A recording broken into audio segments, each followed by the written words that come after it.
2024 ఎన్నికల్లో టీడీపీ 135 స్థానాలు, జనసేన 21 స్థానాలతో అత్యధిక మెజారిటీతో గెలుపొందింది. కాగా 2019 ఎన్నికల్లో 151 స్థానాలతో అత్యధిక మెజారిటీతో గెలిచిన జగన్ 11 స్థానాలకు రావడానికి గల కారణాలను గురించి ఈ వీడియోలో విశ్లేషించడం జరిగింది. వీడియోను చివరి వరకు చూడండి.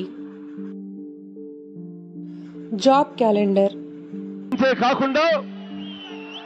అంతేకాకుండా ప్రతి సంవత్సరం జనవరి 1వ తారీఖున ప్రభుత్వ ఉద్యోగాల భర్తీకి క్యాలెండర్ కూడా విడుదల చేస్తాను అని చెప్పి మీ అందరికీ కూడా హామీ ఇస్తా ఉన్నా. Job calendar. తమ మేనిఫెస్టోలో జాబ్ క్యాలెండర్ ప్రకారం ప్రతి ఏడాది జనవరిలో నోటిఫికేషన్ ఇస్తామని అన్నారు.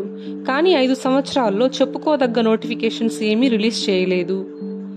ఎలక్షన్స్ కి ముందు హడావిడిగా టెట్, డిఎస్సి నోటిఫికేషన్స్ వేయడం, గ్రూప్స్, పోలీస్ నోటిఫికేషన్స్ రిలీజ్ చేయడం చేశారు. పోలీస్ నోటిఫికేషన్స్ ఎగ్జామ్స్ లో అవకతవకలు యువతలో తీవ్ర అసహనాన్ని కలిగించింది. జాబ్ క్యాలెండర్ ని నిర్లక్ష్యం చేయడం కూడా ఒక కారణంగా చెప్పవచ్చు.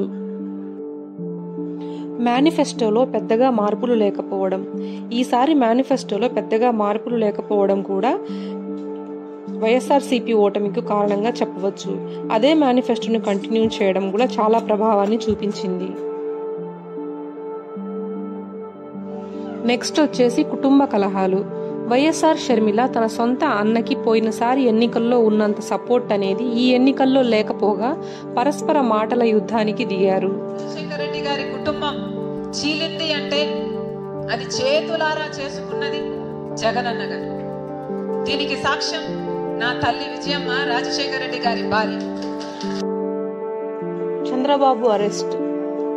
చంద్రబాబు గారి భార్య భువనేశ్వరి గారిపై బ్యాడ్ గా అసోసియేట్ చేస్తూ మాట్లాడడం, చంద్రబాబు గారు కన్నీరు పెట్టుకోవడం, తర్వాత చంద్రబాబు నాయుడు గారి అరెస్టు, జనసేన పార్టీ అధ్యక్షుడు పవన్ కళ్యాణ్ టీడీపీతో కలిసి పోటీ చేస్తాను అని చెప్పడం, ఇదంతా కూడా ఒక పెద్ద కారణంగా చెప్పవచ్చు.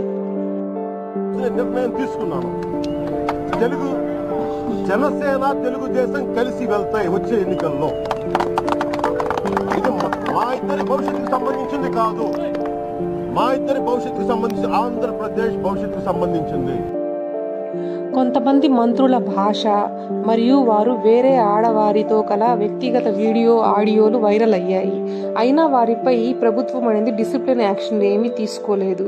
అది కూడా ఒక కారణంగా చెప్పవచ్చు.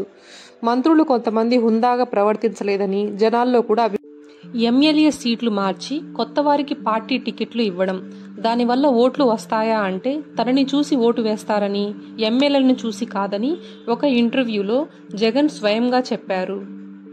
MLAs have either been switched, their constituency switched, or you've replaced them. That means I'm so confident about myself. So you're asking for votes in your name? Yes. You're asking for votes in the name of Jagan Mohan Reddy, yes, not necessarily in the names of the MLAs. అంగన్వాడీలు మరియు టీచర్ల ధర్నా, ఉద్యోగుల నిరసన, పరిశ్రమలు పెద్దగా రాకపోవడం, మద్యపాన నిషేధం అమలు కాకపోవడం, ప్రత్యేక హోదా తెప్పిస్తామని చెప్పి ఆ ఊసే మాట్లాడకపోవడం, రోడ్లు, రాజధాని, ఒక్క సచివాలయం, వాలంటీర్ వ్యవస్థ ద్వారానే పరిపాలన అంతా అయ్యేలాగా చూడడం కూడా ఒక కారణంగా చెప్పవచ్చు. ఇది ఇలా ఉంటే ఎగ్జిట్ పోల్స్ అప్పుడు కూడా దాదాపు అన్ని సర్వేలు వైఎస్ఆర్సీపీకి కనీస స్థానాలు కూడా రావు అని తెలియజేశాయి.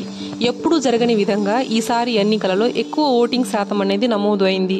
పక్క రాష్ట్రాల నుంచి, విదేశాల నుంచి కూడా వచ్చి ఓటు వేసి వెళ్లారు. అత్యధిక ఓటింగ్ శాతం అనేది నమోదు అయితే ప్రతికూల ఫలితాలు అనేవి వస్తాయి అని విశ్లేషకులు అంటారు. ఫలితాలు రానే వచ్చాయి. ఫలితాలు కూడా ప్రతికూలంగానే ప్రభుత్వానికి వచ్చాయి. కొత్త ప్రభుత్వం అనేది అధికారంలోకి రాబోతుంది. ఇవన్నీ కూడా ఎన్డీఏకి పెద్ద మెజారిటీతో గెలవడానికి, వైఎస్ఆర్సీపీ అతి తక్కువ స్థానాలకు రావడానికి గల కారణాలయ్యాయి. ఇవి కాకుండా ఇంకా ఏమైనా కారణాలు ఉంటే కామెంట్ బాక్స్ లో తెలియజేయండి. ముఖ్యమంత్రిగా మాత్రమే అసెంబ్లీలో అడుగు పెడతానని, అదర్వైజ్ ఈ రాజకీయాలే వద్దని అసెంబ్లీ నుంచి వెళ్లిపోయారు ఆనాడు చంద్రబాబు. ముఖ్యమంత్రి నాకు రాజకీయాలు అవసరం లేదు, ఇది గౌరవ సభ కాదు, ఇలాంటి గౌరవ సభలో నేను ఉన్నానని మరొకసారి విజ్ఞప్తి చేస్తూ మీకు నమస్కారం.